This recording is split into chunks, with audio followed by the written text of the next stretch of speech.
Mainit na tinanggap ng publiko ang The Loved One, ang pinakabagong tambalan ni Ann Curtis at Jericho Rosales. Sa loob lamang ng 7 araw, umabot agad sa 95 million pesos ang kinita nito.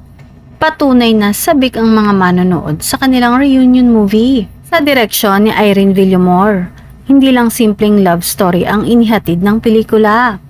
Isa itong masinsing pagtalakay sa second chances, tamang timing at sa mga desisyong maaaring magbago ng takbo ng buhay at pag-ibig.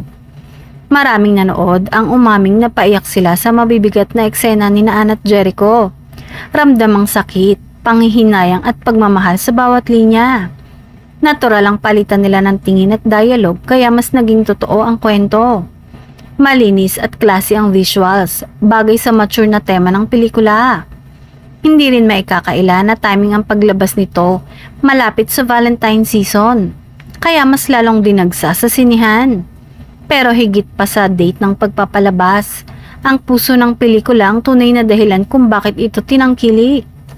Sa kabuuan, ang The Loved One ay isang patunay na kapag pinagsama ang mahusay na direksyon, matibay na script at 2 veteranong artista, siguradong tatatak ito sa puso ng manonood.